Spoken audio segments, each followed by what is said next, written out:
Babylon the Great has fallen, has fallen. That is the sudden decree delivered by an angel in Revelation chapter 14. The verse warns that this entity has made all nations drink the wine of the wrath of her fornication. In the biblical text, that term, fornication, carries a specific dual meaning. It refers to literal sexual immorality, but equally it describes spiritual infidelity, the worship of idols, false doctrines, and the elevation of the self above the Creator. Revelation 17 personifies this system as a lavishly dressed prostitute, heavily adorned, holding a golden cup. Written on her forehead is a title, Mystery, Babylon the Great.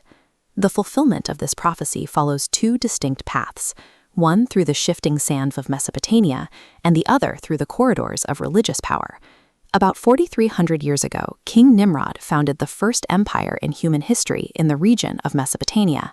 He named his capital city Gate of the Gods. At the center of that city, Nimrod ordered the construction of a massive tower to reach the heavens, directly rebelling against God's command to scatter across the earth. In response, God confounded their language, halting the construction and renaming the city Babel, meaning confusion. Centuries later, under King Nebuchadnezzar, the empire reached its peak.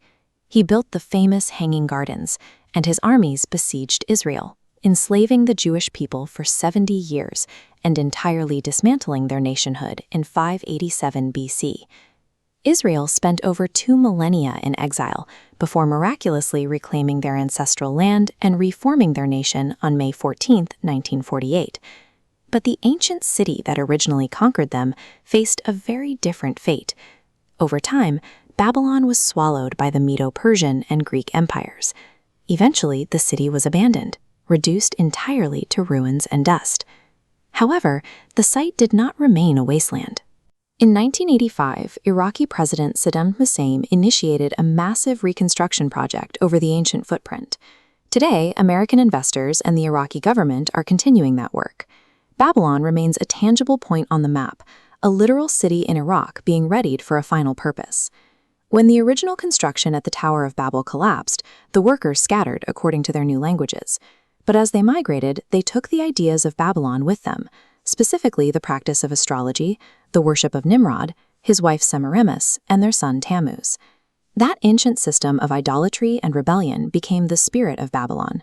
It migrated to wherever state power and false religion merged. By the 1st century, the Book of Revelation identifies the city of Pergamum as the very seat of Satan. From the 4th century onward, that spiritual headquarters relocated again, this time settling in Rome as the papal throne of the Catholic Church. This chart compares the death toll of major historical conflicts. For nearly 1,000 years, the religious system operating from Rome burned Bibles, enforced idol worship, and ordered the execution of an estimated 50 to 150 million true believers. In 1929, that authority secured its modern headquarters with the creation of the Vatican State, a sovereign, wealthy entity built on exactly 7 hills, matching the precise geographic prophecy of Revelation 17. So, for centuries, the world saw a clear division. The physical city of Babylon lay buried in the sands of Iraq, while the spirit of Babylon ruled from the halls of Rome. Biblical prophecy points to a terrifying convergence. Soon, the physical city in Iraq will be fully restored to serve as the global capital for the Antichrist and a coalition of 10 kings. For this physical empire to take control, global political power must shift away from the West. The headquarters of global governance, like the United Nations, will relocate entirely to this rebuilt city in the Middle East. With political power consolidated in the East, the religious seat in Rome becomes a rival to the Antichrist's absolute authority. At the midpoint of the final 7 years, he and his 10 kings will turn on the Vatican, annihilating the spiritual empire with a nuclear warhead to eliminate any competing power. In the aftermath of that destruction, the spirit of Babylon will migrate one final time. It will return to the physical city in Iraq, fusing the religious and political empires back together, exactly as they were under Nimrod. This unified, absolute power will demand total submission.